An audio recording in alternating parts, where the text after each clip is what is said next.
go. Yeah, just don't even tell him go. We'll just sit here and just be flies on the wall. Welcome to the Deal Champs podcast. We have a great friend of ours, Mr. Mitch Pomeroy, Mr. Master Mustache over here. Just looking crispy. Yeah, mustache looks great. I love it. Yeah. That was for my wife. Anybody watch the show Billions? He looks like the dude from Billions. I love it. Wags from Billions. I hope I get there. Real quick, thank you guys so much for tuning in. I'm your co-host, Stratton Brown, a.k.a. Strat Daddy. I got started in real estate after playing college football, had absolutely no life skills, ended up working for someone else. During that year and a half span, I got an MBA in real estate, changed my life, broke off on my own. We started a virtual assistant company, and now we have a 7-figure real estate portfolio, and we wholesale a little bit. Now we have the master of hair. The hair's back out again with the silver sleek in the middle. That's right. Mr. Jason Pritchard. How you doing, everybody? For those of you guys that don't know me, I am your other co-host, Jason Pritchard. Quick backstory is I worked in corporate America for 15 years. Hated my life, hated my job. I went all in real estate in 2014. We burned the boats. And since then, we have fix and flip close to 400 houses. We own a rental portfolio of just over 100 units, mainly in Central California. And my goal, and the goal of all of us on this podcast, is to try to transfer as many of the things that we've learned over the last few years to you guys and try to give away as much information as we can. I am very, very excited to have our guest, Mitch, on here. I know it's somebody that we all look up to in our area. He's an absolute killer in our market. So excited to see what Mitch has to say. And then we have Captain America, Dean Rogers. He's finally got his fucking microphone fixed. Introduce yourself. We'll see if it works. It's acting up. I dropped my laptop yesterday, so for the first time, and my heart hurts really bad from it. I don't know if it has to do with that or what. It definitely wasn't beer. So, anyways, guys, Dean Rogers, your other co-host here, transitioned from the NFL to corporate to then real estate. Been investing in real estate for a decade now. Just hit my 10-year mark and been doing all my investing in Central California. Done 600 plus deals, just broke that mark, and have a rental portfolio of almost $10 million. And I'm coaching students about how to wholesale, the best way, in my opinion, to start in real estate and maintain it. Those are my opinions. You guys can always connect with me at deanrogers.com. And now we have Mr. Master Mustache, Mr. Mitch Pomeroy, who is a wizard when it comes to real estate. Like Jason said at the beginning, we all look up to him a lot. He's helped us all out a lot. He's blown my mind with what he's done. And I'd say he's the most, Jason, you brought this to my attention. When Mitch says he's going to do something, he doesn't talk to anybody. And then he comes back 6 months later. He's like, yeah, so here's where we're at. Yeah, it's done. We've already built out this entire company. Here's how many units we have. Bro, pretty well. This is what I have met a lot of people, dude, that talk a big game in this business. And Mitch is the living proof example of somebody that talks it and absolutely backs up everything that talks. He talks a huge game. And then every time I talk to him, he does it. I love Mitch, man. It's great, dude. I'm excited to have him on the call. Thank you, Mitch, give us a quick intro. You guys have me on here. Yeah. Greatly respect all three of you. I've known Dean for at least 10 years. I knew when I got started. Yeah, right when he got started, I met Dean. And then I've known Jason for a long time, Stratton as well. So thank you guys. Greatly appreciate you inviting me on the show today. How would you like to start out? Well, Mitch, where do you want to start, bro? You know what? I'll just give you a little bit of background, like you guys were saying too. Yeah. I came from nothing. I had no money when I started. I grew up incredibly poor. Just to kind of give you a little bit of background, I was working in a family business, in 1, 2, 3, 4, and 5. And then decided at one point, kind of grew up in construction, but then 2007, I decided to get my real estate license. So I got my license in January of 2007, right when the market started crashing. And it's been an incredible ride ever since. What I learned through that last market, I worked as a real estate agent in Fresno, in the same Central Valley where all of you guys are at. I used to work at Guarantee. And then I started, working with my brother-in-law, who was just a one-off broker. So, I kind of learned working with buyers and sellers. Went through the whole short sale era, the REO era. Then I kind of gravitated towards working with investors. I had the opportunity, to move to San Diego and work in an REO office. It wasn't that I got the opportunity. It's that I picked up the phone and I called several people and I told them that I was willing to do pretty much anything to be successful as long as it was legal, ethical, and moral. And I went and worked in somebody's office for 8 weeks and got to sit with everybody on their team and learn everything it was. I wanted to figure out, how did they have 450 REO listings? And so I got to see like the inner workings of a business like that. And during that time, I started meeting investors that were calling in. And so my version of it was trial by fire back then. I had, real estate skills as far as like an agent, buying and selling. And so I learned about auctions, about auction properties. And then I helped out an investment group that was flipping houses. And they pretty much had a bunch of their houses listed with all the top agents in San Diego, and they weren't selling. And so I just kind of told them, hey, look, I'll go out there and I will look at all your properties and I'll tell you everything, what I think is wrong with them and why they're not selling. And so by doing that, I built that relationship with them. A lot of the properties, honestly, they weren't finished. The construction wasn't finished. There was, materials in the front yard. The pools were green. There was just a lot of things going on. So I pretty much did that for free. But what it did is it kind of built a relationship with those guys. And so from there, I kind of started representing, them in buying real estate, San Diego, Riverside County. And then they ended up landing a contract with Colony Capital, who was Blackstone's competitor. So when I met those guys, we were doing probably like 6 to 8 flips a month. And then we got up to about 25 to 30. And then they signed a contract, with the hedge fund, and we were doing up to 15 a day. And so it was a lot of volume. I mean, we had teams, at the auctions, buying REO short sales off the MLS from wholesalers, and kind of, learning that whole side from them. And then at a certain point, like it just, it was time for me to kind of move on. So then I broke out on my own. I started flipping houses throughout San Diego and Orange County. And so I did, overall, I've done over 1,000 transactions. I've flipped over 500 houses now.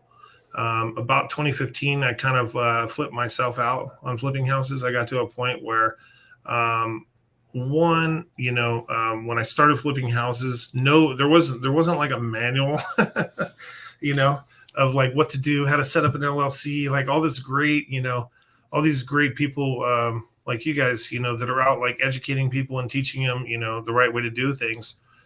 So I had to learn trial by fire.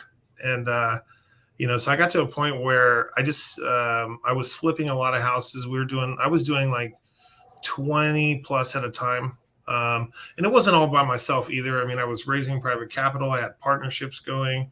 I had a team of people in my office, we were doing acquisitions and dispo and all that stuff. And so then like right around 2015 or so, I wanted to make a shift into multifamily because I wanted more cash flow, tax advantages, flipping houses and wholesaling stuff. When you're doing a couple and you get started out, it's a great way to get you out of your W-2. Once you start moving at volume, a couple of things happen. You want to start learning how to become wealthy. Well, wealthy people own properties, and they take advantage of all these tax advantages that come from that. So I bought my first apartment complex in Fresno, California, and I think it was 2015 or 16. It was a 4-unit apartment complex. It was a complete disaster project. I bought it as an REO. Like homeless people were moving in. They were shooting heroin at nighttime in there, kicking the walls in, pooping in the bathtubs. It was the greatest experience ever, right? And so sounds like my dream fourplex. Right. Yeah. So after that, like, and it was challenging too, because I was coming from Southern California. A lot of my private money investors were from Southern California. My hard money lenders were all Southern California. So I initially couldn't get anybody to go with me except for one partner. I had one of my hard money lenders. He helped me fund my first deal. He's still one of my private money lenders and a partner. And so he funded the first deal. I had another relationship, that helped fund my second deal, which the second one was a 24-unit apartment building in Fresno. It had fire damage. I ended up buying that. I bought a 24-unit apartment building. That was my second one, sight unseen, with fire damage for $712,000. We just sold that this year for $3,180,000, and we did renovations on it and that stuff. But yeah, we sold it for $3,180,000 this year. So one of the things that happened too was like when I started moving into that, multifamily space, I started selling off my single family stuff in Southern California. It wasn't like, always rainbows and sunshines and that kind of stuff. Like I went through a wild ride in flipping houses. I was doing entry level, mid, and high end.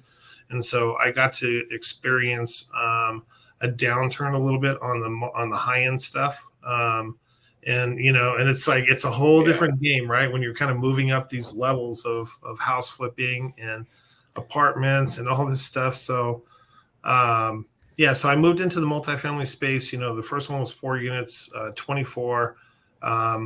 Then what happened was I kind of needed a mindset shift. And so I went to Tony Robbins Business Mastery in Palm Beach. And then I came back from that and did 500 units in like 2 years. But there was like a transformation first. It was kind of like a release of the brakes, like I just kind of released the brakes. I went out, started meeting other people in, REI groups and, just talking to people more, explaining what I was doing, why I was doing it, kind of the philosophy behind it. But not on social media. Like, I don't know. I just never have been like this big social media person. That's going to probably change this next year.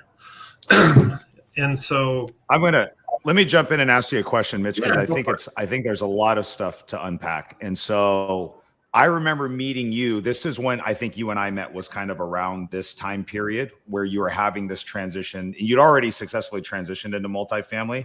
But one of the first conversations I remember having with you was not just, you said the exact same thing again. You had to just let go of the brakes and operate without any brakes. And before we even get into that, what were the things that you learned from all of the high volume flipping? Because I think a lot of people want to make that jump, right? And a lot of people struggle, right? They can flip 40, 50, 60 houses a year. They always want to get into bigger deals. What were some of maybe the nuggets and value that you can provide to the people listening that want to make that transition? How did you do it? And what were the most important things that you learned in making that jump? Okay. So a lot of people ask, well, like, how did you learn how to do apartments and syndication? I watched YouTube videos. I literally watched 2 YouTube videos. And then I just like started reaching out to people, and I started finding people that were good at something that I didn't know, right? Like they were either raising capital or just trying to seek other people that had the knowledge that I needed. That was a big part of it. The other side of it though was like, it's kind of like what Jason said, like earlier, like I get up and like, we talk about this, like I'll tell you what I'm doing right now. And then we'll do a podcast again in 6 months and we'll see how it goes. Right. But it's one of those things is like, I just jump in. There's a quote that I've heard from a guy. Once you become fearless, life becomes limitless. And that's kind of what I do. Like, I don't have fear when it comes to jumping into new things. I've had it in the past, but it just took a while of practicing, right? And you start getting like scar tissue as you're working through deals, and whether it's you're dealing with hard money lenders, private money lenders, you're doing acquisitions, you're building relationships with realtors, property managers, when things everything in this business too, you're going to run through bumps in the road. The road to success is always under construction. So it's not like you're not, 100%. you're not going to constantly, like, it's not going to be just smooth, right? If it's smooth all the time, something's wrong. Like, you need to really like take a look at it, right? Because there's always like, the more deals you do, the more money you make, the more challenges you're going to have. The challenges become more complex sometimes. But like there's a lot of things too. Like when you're trying to make that leap, 99% of it is mindset. It's mindset, because the education's here. You guys are giving out lots of education. It's on YouTube. There's a big part of it too is like, go ahead. Oh, we didn't give him the prep. Whenever we raise a finger, that's so us three know who's going to ask the next question, because sometimes we talk over each other. I love so it. you can get going. Sorry, Mitch. Yeah. So so a lot of it. The other thing too is like I'm big on education. I'm a student. I'm involved in a bunch of real estate groups right now online. I think that was one of the biggest things that COVID did, is like everybody had to like go online, right? It pushed us all, to interact on Zoom, LinkedIn, Facebook, all these groups and chats and this kind of stuff. But as Jason kind of said, like just the big shift is just your own mindset, and just like figure out what it is that you want to do, and laser beam focus on it. Yeah, that is one thing you do have, is absolute laser beam focus. I wanted to talk about one thing that I really like about you is you said you want no more employees, and this was years ago. You're like, I just want partners. Yeah. You're like, everything I do is through partnerships. I don't want any employees. I just want to have partners and we can all make money together. Can you elaborate on that a little bit? Yeah. So, okay. So one of the things that I did, in fact, Stratton and I are doing this together. I have a couple other people I'm doing this with. My friend owns a data company. And so back in February, I asked him, I said, hey, how many foreclosures are in the U.S.? It was like 101,000 in the whole United States. And we pulled it like 8 weeks ago, and we pulled 12 states. And I was like, how many are in these 12 states? 80,000. I was like, wow, that's a number. So what I did is I reached out to Stratton, a couple other people around the country, and I said, hey, I'm looking to build out partnerships with people. So if I buy all the leads, skip trace them, and give them to you every single month, can you go find deals and let's do deals together? That's it. Some people, and as far as that goes, like I'll give the script out. I'll give out like, basic information, like what to say to the sellers, what to, like even now, like we're going to start doing direct to agent. We're doing direct to seller right now. But the way I look at it is like, if I give it away for free, and maybe people will go out and they'll do the deals on their own. I don't even care, honestly. What I'm looking to do is to build relationships like nationwide. So, if somebody, like Stratton has a team, this person has a team, that person has a team. There's a philosophy that I have too. Everybody's like, this cracks me up more than anything. Everybody's all, how old is the list? Right? The list that we're calling on right now is the oldest list possible.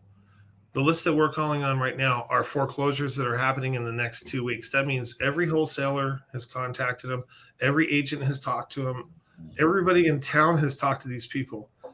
And in my experience in real estate, I'm never the first guy who buys the deal. I'm not the second. I'm usually not the third. I'm the 6th to 8th person on almost every single deal, right? So it's like when everybody's like, how old are the leads? Here, you can have the fresh leads. We'll call them after you stop. Who reminds me of that? And it's a funny story, but Brad, our buddy, mutual friend, Brad Hardy, reminds me of that, about those apartments that you bought on Shields and 168. Every time I talk to Brad, he's like, oh, Mitch got those for me. I had him in contact. So it's true, man. And I remember walking those with you, and it's like, that's actually not a bad position to be in, because at that point, the seller's probably, been through the ringer at that point, and they're ready to just, hear you out and go with your offer, dude. So that's good. Go ahead, dude. I was going to ask you, Mitch, we're giving you props for, which always blows my mind. Every time I talk to you, there's some new crazy thing that you're doing, and you've got it all put together, and it just kind of blows our mind. So one of the things I'm curious about is the mindset, critical, the education, critical, but the implementation is where most people fall short. How are you able to take these new things and implement them and get after it the way that you do? I mean, part of it is that, like I said, I'm a student, so like I'm actually surrounding myself with other people that are kind of rowing in the same direction. The difference is that most people, once they learn it and they figure it out, they'll probably do enough just to like have a decent lifestyle, or maybe they want to buy a Mercedes or whatever it is. And I understand all that. I mean, I've done all that. My mindset's a little different now. Like, I already know what it's like to be successful and make money and do that kind of stuff. And so now it's like I really want to build out partnerships everywhere, right? And share really all of the knowledge and information that I have, and allow other people to be able to become successful as well.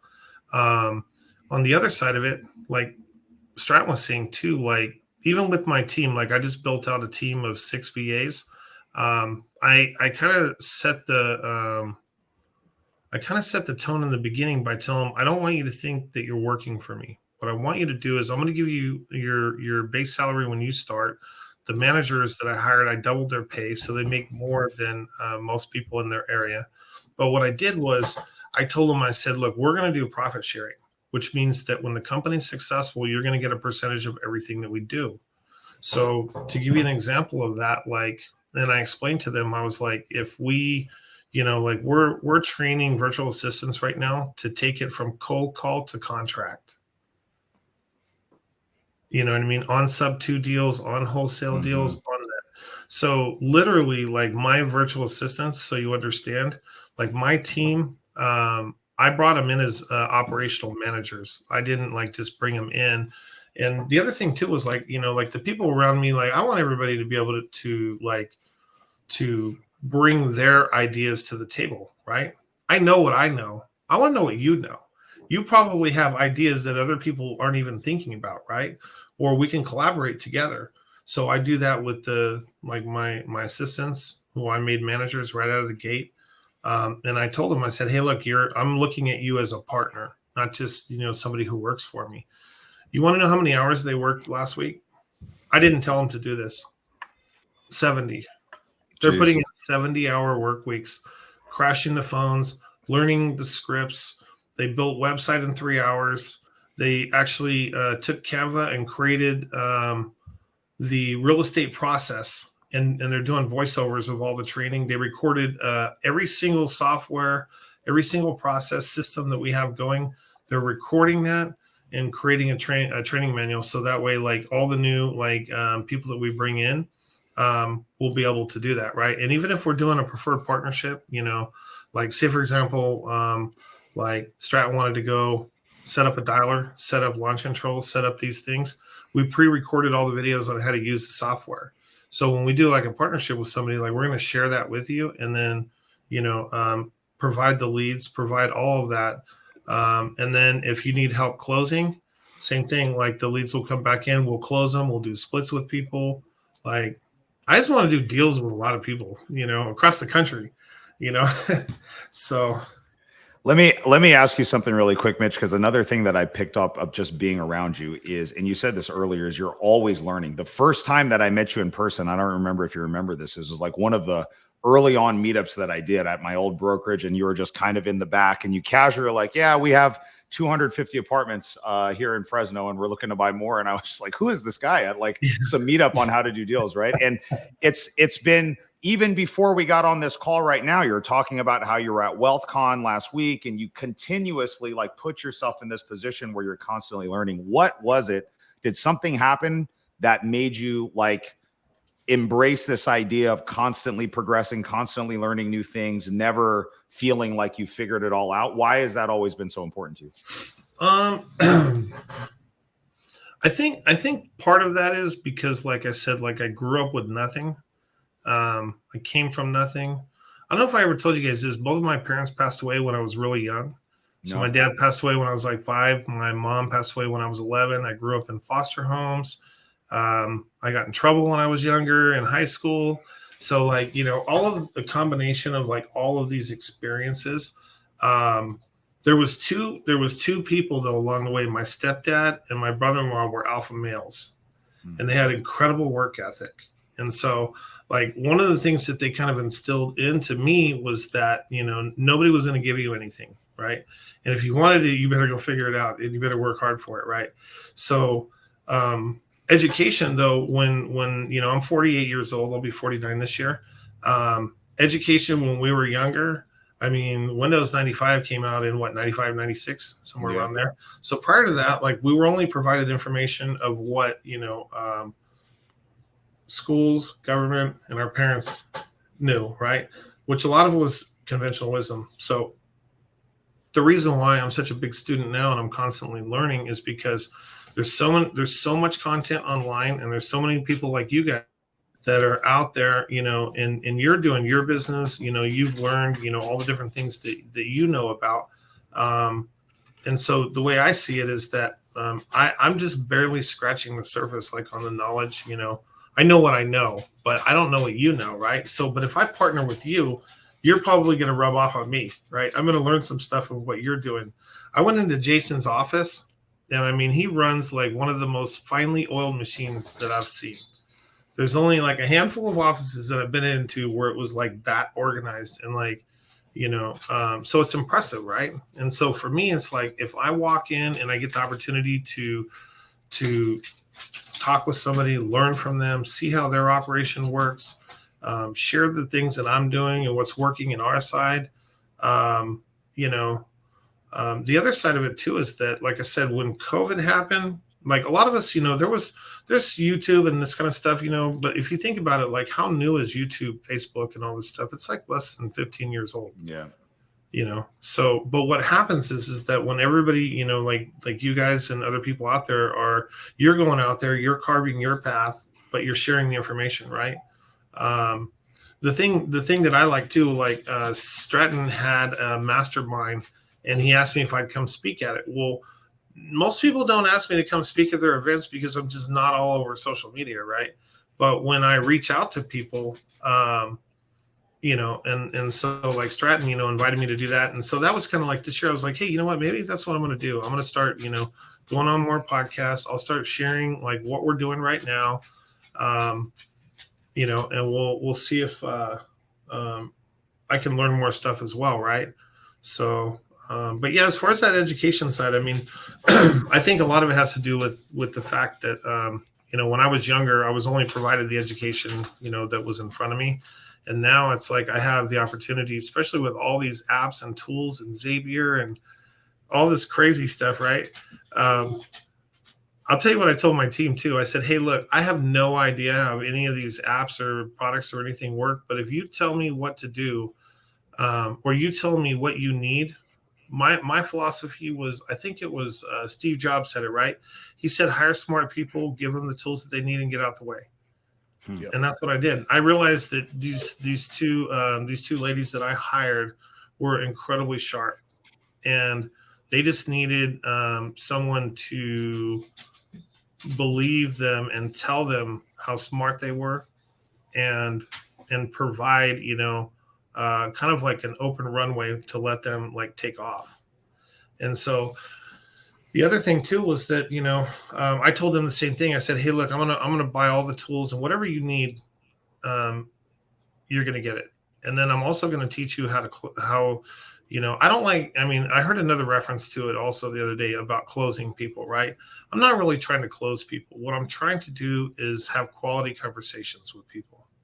So like you can go and learn how to close people, whether it's on the phone, private money lenders, whatever it is. But for me, like I'm really like trying to create quality conversations, long lasting relationships. that's way more important to me than like closing one deal or doing something like that. So like, even with my internal team right now, I mean, to give you guys an idea, I wake up at 4:00 in the morning. I slept until 4:55 today. I was a little bit tired. I start with my team at 6 a.m. every morning. And we're probably, I mean, they actually start at 6 a.m. Some of them start at 5 a.m. and they go till 4 to 6 p.m. We worked from 6 till 6 yesterday. Wow. Through Zoom. But the other side of it too, I'm learning from them, right? That's one of the things that I figured out too, is that I'm learning from them by just kind of watching. Like, I just pretty much told like my team, hey, look, you have access to all the tools. If there's something you don't know, go to YouTube and find it. Go to Claude AI or ChatGPT. If there's a certain program or something you need, let me know. We'll get it. And then I'm just going to get out the way and let you do it. 100%. Bro, Mitch, 1 minute. Let me pull up this question. Where have you been coming up with like your comp plans, Mike? Because I think you've really stated something like give good people great tools, let them go to work. And then something Charlie Munger always says is like, you should really just be studying your incentives. Your incentives will determine how everybody else works. Because, I mean, you got your team working mad hours, and that's usually not what people can get out of people. No, I mean, they can't. So, but you know what, though? Like, part of it is, though, you got to give people equity. I think that's what it really comes down to. So part of it was, too, is I told my team, I was like, hey, look, when our organization is profitable, you're going to be profitable. Culture is huge. Our mission statement, our daily, routine, attitude. Like we're doing call reviews like every morning right now. Every single morning we're doing call reviews, and I'm even doing call reviews where like I'm doing follow-up calls with the sellers, and then I let my team critique me. I said, okay, now you tell me what I did wrong, right? Like, how many people? I like that. How many people do that, right? And a lot of times they're like, oh, well, this, that. And I'm like, no, really, give it to me. Like, tell me what I missed, right? So we can kind of outline things. So I'm looking for their feedback. The difference is too, like, even with a private, like partnerships outside, I'm doing the same thing with partnerships outside, equity, right? So I want to give away equity. So I'm going to help provide leads, provide, software, the ability to like learn what we're doing, how we're doing it. And then the same thing with my team. I'm going to give them, equity in all the deals that we do. They'll get bonuses when we buy it. They'll get bonuses when we sell it. One of the things that we're going to do, which hopefully next time when you guys, or maybe, I can have you guys come on my podcast that I'm going to start. We're going to start a podcast in like probably January or February, but it's going to be with my virtual assistants on my team. And we're going to tell people like how we're doing what we're doing, why we're doing it, the process, those kind of things, because a lot of people are wondering, like, how do you work with, virtual assistants that are 12 hours away? How do they call people? They're literally doing the lead gen. They're doing the calls. They're doing all of these processes. So like what I told them was like, I noticed like a lot of other people like in the real estate industry, if you've been in this long enough, like you either end up doing podcasts, masterminds, training and kind of sharing your experiences with other people. Maybe in the future, like hopefully Stratton will invite me back again. I had a great time, at his mastermind that he did.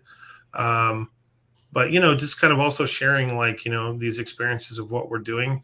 We're using all of these variation of tools right now, from like 5-line multi-dialers to, launch control, to all of these other things. And it was funny. I was at WealthCon and I ran into somebody I used to flip houses with like 15 years ago, 10 years ago, something like that. And so we got to talking about texting and stuff like that. And so I told him, well, hey, I'm going to sign up and do their texting, because he told me that if I explained to him the volume of what we're doing and how we're doing it. And so eventually, like, I don't know if anybody's heard of like white labeling. Mm-hmm. Yeah. You ever know what white labeling is? Okay. Yep. It's where, I mean, pretty much every product you own is white labeled. It's White like labeled by, yeah. Yeah. Yeah. So you buy a computer monitor and it says Samsung. Well, the provider of it actually sold it to Samsung. They put their name on it. But I mean, it probably has ViewSonic and everybody else on there, right? So a lot of the products and services that we're all using are white labeled from something else, from the dialer that you use, the leads that you buy, the content. Like a lot of the content, right, is just content that somebody learned somewhere, but they put their version of it on there. So I told my team, I was like, look, I have no clue like exactly what we're gonna do, but I figure at a certain point, like we probably will have our own version of a multi-dialer leads, lead gen, because we have the ability to provide great leads. So as we can create partnerships and stuff like that, I said, at some point, if we end up monetizing that part, I told them you're going to get a percentage of all of those different businesses, And I think when you do that and you kind of give away compensation or equity in what you're doing, people have a sense of ownership. And now longer like a 40-hour work week. So I want to bounce around a little bit. There's so much stuff that we can talk about you, Mitch, but I have a couple questions. So when we met, right, we were going through this like aggressive growth phase on the apartments, right? And then in recent discussions and today, we've pivoted and we're looking at some other exit strategies. So many people they look at apartments as like the natural progression. You start fixing and flipping, then you buy a little rental, then you buy a duplex, then you graduate into some of these large deals that you've done, right? What were the things that you took away from that, and then why did you pivot, right? Because like outside looking in, right, I'm like, man, dude, like Mitch has got it made. He's got all these units, he's got all these things, and now we hear you doing more creative stuff, right? So what was it? Was it the writing on the wall? Was it the interest rate market? What was it that made that exit strategy something that you moved away from and then now are looking at something else? Okay, so the last part I'll throw in there is like during COVID, from like 4th of July weekend of 2020 through 4th of July weekend of 2021, I set up over 60 Airbnbs. And some of it was, a spinoff of, the government telling everybody you don't have to pay your rent. And, and I own a lot of apartment buildings and I own a lot of doors and we have mortgage payments, right, at the end of the day. But what happened was like that travel like exploded, and like Kyle Stanley, who you all know, I know Kyle as well. In fact, I didn't even really get to know him until after I was already doing 25 Airbnbs, and then I got to know him. And so I went and we set up all these Airbnbs during COVID, and all of that was, same thing. Like, I mean, I have apartment doors, I've got houses, now I've got Airbnbs, up to 70 Airbnbs. But one thing has always stuck out in my mind, through every single up and down market, who always gets paid on your deals? The lender. The lender. Yeah. The lender always gets paid, right? No matter if you make money or don't make money or whatever, the lender always gets paid. They always make money. Whether it's your hard money lender, your private money lenders, your private money partners, they all get paid. When you're doing deals, whether it's house flipping or apartments, escrow gets paid, title gets paid, hard money lenders get paid, the landscapers, the contractors, and usually you're the last person to get paid, right? Yep. On flips. So my progression from going from houses to apartments was I was always the last one to get paid. Mortgages are always due, hard money, private money, all that other stuff's got to get paid. Contractors, vendors, landscapers, painters, everybody's got to get paid. So when I rolled to multifamily, the other thing too was the taxes. When I was flipping houses and I started doing volume, I didn't own anything, so the taxes, were big. So at one point, when I went to multifamily and I started buying apartments, the immediate things were, okay, cash flow. There was monthly cash flow. Even if I had some vacancies in there, I could renovate some of the units. But, the tenants were paying the debt service at that point. So that was a really good advantage. The other thing that happened was when I started getting the tax advantages from depreciation, cost segregation, all of those types of things from the apartments. It was massive. So that started offsetting all of my income, right? So, so like just that apartment complex that you talked about with Brad, a couple of things. One, I told Brad, I said, I ran into him when you guys did that event in downtown Fresno, and I was talking with him, and I said the difference is that you passed on it because you were in too many deals. If you would have called me, we would have been partners on the deal. So you would have still had equity in it, Yeah. And I bought that place for $2,150,000. We just had an evaluation at $7.7 million. And that was 100% financed, so I used a hard money lender on the first. I borrowed $600,000 from what I did is I took a hard money lender and I brought them in as my partner because they were hard money lending and they didn't own anything. And I said, hey, if you want, you can lend on this, or we'd done a lot of deals together. And I said, or you could be my partner and you'll get tax advantages on this property. Year one in COVID on that, we both got $430,000 tax savings. So if he went out and did $430,000 in profits on private money loans, he paid zero taxes. So that was a huge, huge difference for him, right? So, so kind of moving forward, the Airbnbs were great too because I own these properties, and so I get a lot of tax advantages from all the apartment buildings. The Airbnb income during COVID was really good. It's been slumping lately and kind of going down just due to recession. People aren't traveling. The nightly rates have dropped. We have midterm rentals, and so I've kept most of those, but we've actually scaled down the Airbnbs from 70 to about 25 now. But those 25 are midterm rentals, so we're working more with like insurance companies and all that kind of stuff. So now the way where I'm kind of like fast forwarding to is that what I'm doing now is I'm purchasing properties across the country subject to the loan staying in place with mortgage rates of 0 to 4% interest rates.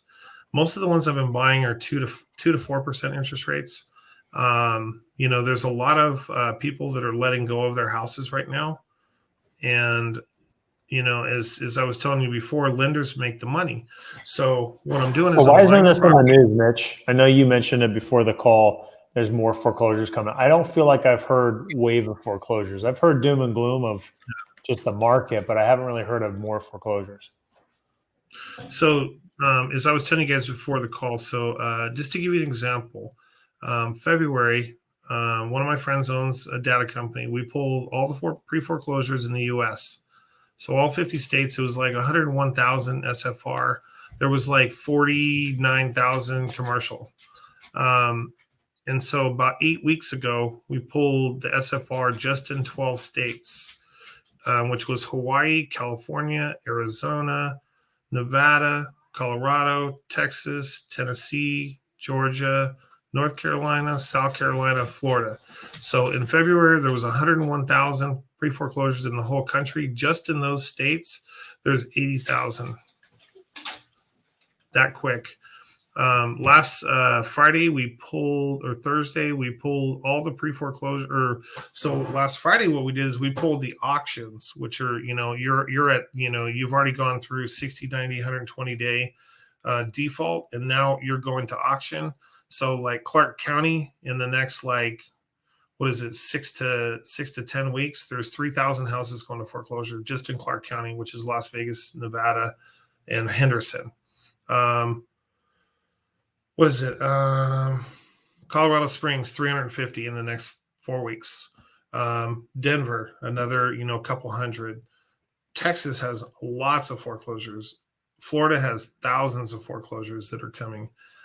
So what's happening is, no, they're not talking about it. But what's happening is during COVID, a lot of people had forbearance. They had loan mods that maybe didn't work out. A lot of forbearances. I talked to 4 people yesterday that had forbearances that are due right now.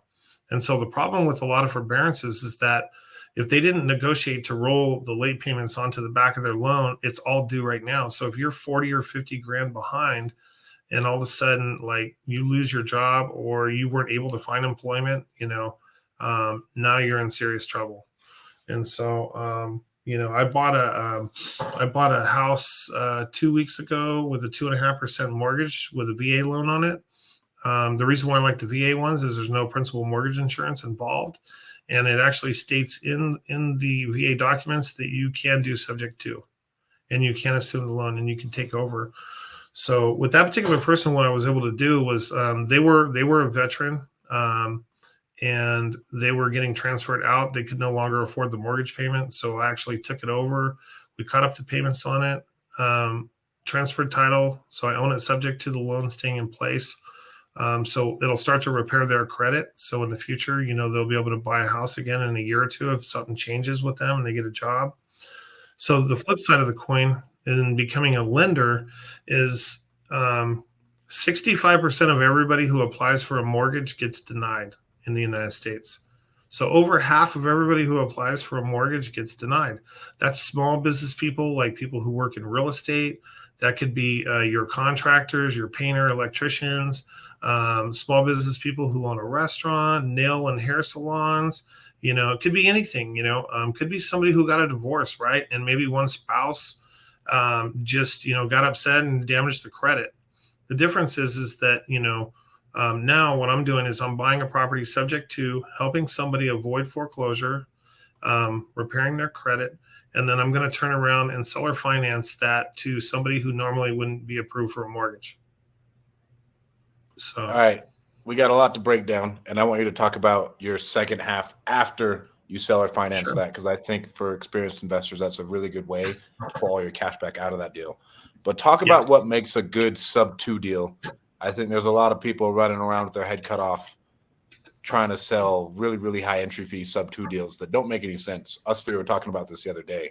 And then Mitch, me and you talk about it whenever one comes through Fresno and we get to look at it. And we're like, bro, this makes zero sense. Okay, so for me, I'm looking at the interest rate 2 to 4% is kind of where I like to be at, because there's a couple of things what I'm doing. When I wrap it or I sell it on seller finance to a new buyer, a lot of people who have been doing this in the past will sell it to them at a 9% interest rate. You can totally do that, and there's people out there that would probably pay it.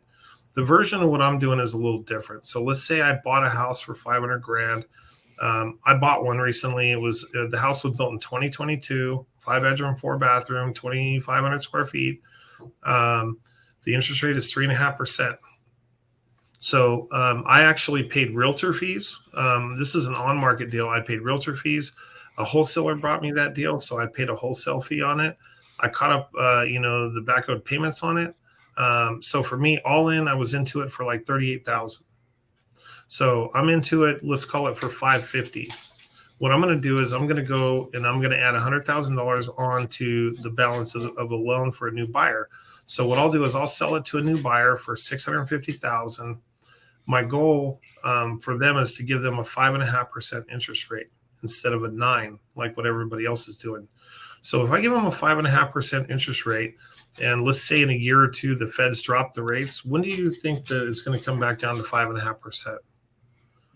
Got a little ways to go. It feels like before we end up getting years, right? Like from where we're at right now, it's like years. Yeah, we got. And the goal is, so the way I look at it too is the buyer is my partner, right? So what I want to do is I want to be able to give them a low interest rate that they don't have to refinance for 10 or 15 years. I'm gonna add on $100,000 onto the loan, because we have to make money during the deal. But my goal is to give them a lower interest rate.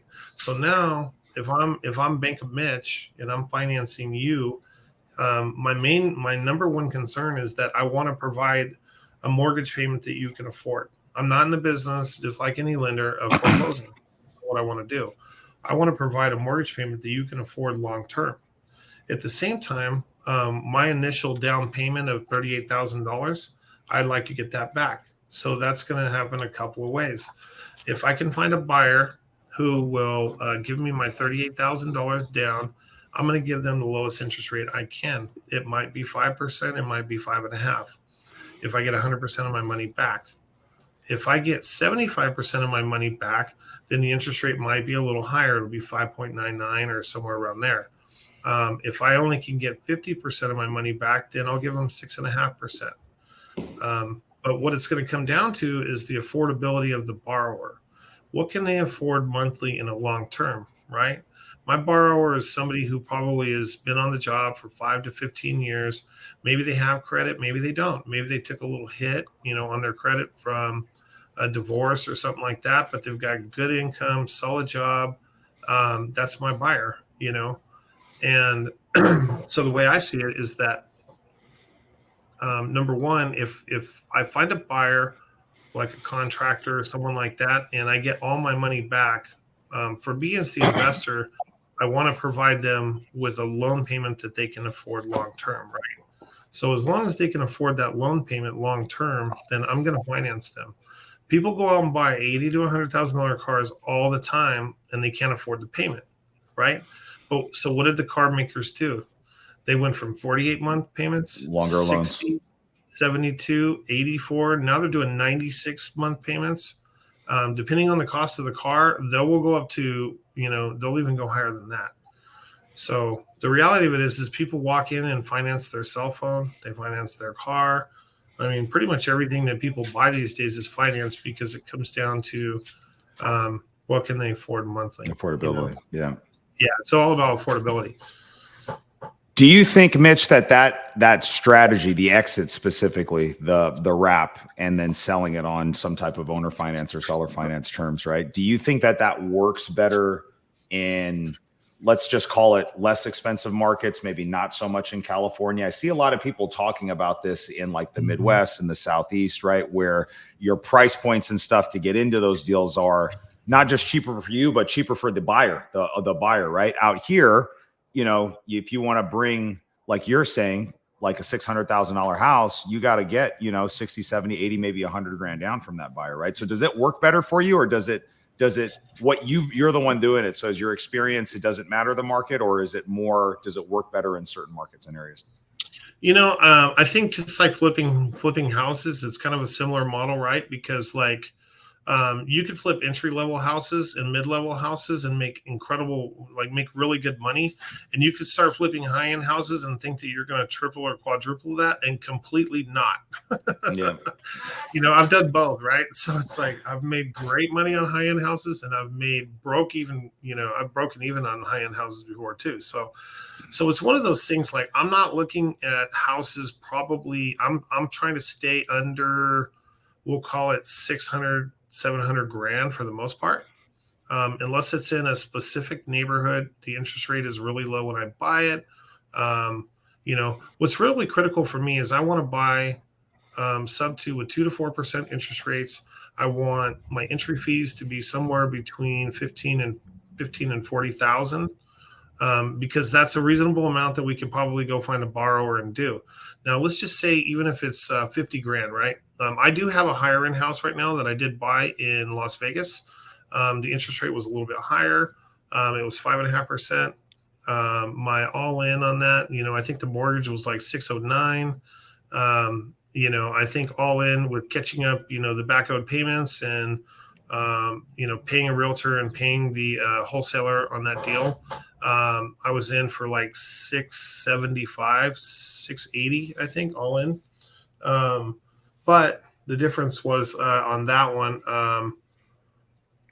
it was pretty much an exclusive gated community. And so if I have to hold that one long term, I'm completely comfortable with doing it. And if I have to rent it out or, do something like that with it, I'm not worried about it. But my model really is like 2 to 4%. 15 to 40% entry fee all in, whether that's back owed payments, giving a little money to the seller, if maybe there's an agent involved, or if somebody else brings the deal, or maybe my team, goes out and sources the deal, then, I'm going to pay my team as well. Part of it. And so like, if I stay at 40, 50 grand, then, normally you could probably find somebody to come in with that. Are these value add projects at all, Mitch, or they have to be turnkey? So then that way there isn't also a rehab component on the back end before you sell it, or does it matter? It depends on the market, right? So like if it's an entry level house under 300 grand, you want to find something that's not a complete basket case, where everything's got to be done. I am being really a little more picky. Like I'm trying to stick to cities that have at least 100,000 people there. Counties with at least 300,000. There's a lot of deals that I've seen out there where it's like 2.5, 2.7% interest rate, but there's only 3,000 people that live in the town, and there's just not enough people there. It's so hard to find a buyer in like Hanford, is what we exactly found. Even like Hanford or more, bro, you're gonna sit on it for 6 months. Interesting. Wow. Yeah. Well, I mean, the same thing. Like I had an apartment complex in Kalinga, right? And we did great on it, but it was like the construction was more expensive. It took longer to lease. It took longer to sell. We had to find a buyer. Like you don't have the same buyer pool at the end of the day, and your resources are much more limited, and it costs more to do business there. So for me, it's like I want to be in an area where I want to do business where business is happening. Yeah. At the end of the day, it's easier to find buyers when there's lots of construction or military or some kind of industry that's happening in that area, farming, whatever it might be, and the other thing too, is if I get the interest rate that I'm looking for. There was a house I passed on last week that was, it was a great property, but it was a hoarder house. And so I passed on it because it would have cost like 15 or 20 grand to clean it out. There was cars and RVs, and this is like a 2-acre property, with stuff everywhere. Right. And I even offered them $20,000 more if they cleaned up the property, but I just, I don't know. They just didn't have the ability to get it done. Right. Yeah. The auction was like 2 weeks away. And so it was like, I just didn't want to take on that headache. Right. Cause now it's you gotta pour money into the gas tank. Ideally you want to buy properties that you don't have to go in and do much of anything to, bare minimum, maybe paint carpet. But I don't want to go in and do full blown rehabs. I'm not doing cabinets or countertops or anything. So if I buy it right, for the majority of it, I could probably just go in there, get it cleaned, get the carpet cleaned, and sell it as is. Because remember, before this last market turn, before the 2008 crash, there wasn't a million flips on the market, right? People literally walked into someone else's house, looked around with furniture in there, and bought it, right? And they did the painting and the flooring and all that stuff. Yeah. That's very true. So, and I honestly don't want to do a bunch of rehab anymore. I'm just kind of rehabbed out, I'll do a little bit here and there, a little bit of rehab and stuff, but ideally, realistically, I would probably, unless we're getting a good deal or there's equity or something like that in there, I don't want to do crazy projects like that. There's way too many other properties out there, where you can, you could just buy it and have it cleaned essentially. But me stepping out of my comfort zone, to give you an example, I'm buying a house in New Mexico, in Clovis, New Mexico. I've never been to Clovis, New Mexico. I'm not going to Clovis, New Mexico either. So I just we found a property inspector who did 360 he had a 360 camera. Yeah. And, for me, it's I've always felt like I want to go see the property. I want to understand it. I'm moving more to a numbers kind of model at this point. And so I'm if the interest rate was and the interest rate on it is 2.7%. PITI is $1,100 a month. I'm I looked at the rental comps. I can rent it for $1,500 a month. I can seller finance it to a new borrower. I'm good. I don't want to do I'm not going to do any repairs to it. I'll probably send somebody to go clean it, and that's, and we'll get somebody to put a sign out front that says seller financing, no bank needed, and that's it. All right. We got to wrap up. Jason's got a heart out. Mitch, bro, thank you. We're going to have you on again because there's a whole bunch of other stuff that we haven't even unpacked that go into what you're doing. Where can people find more about you? How can they network with you?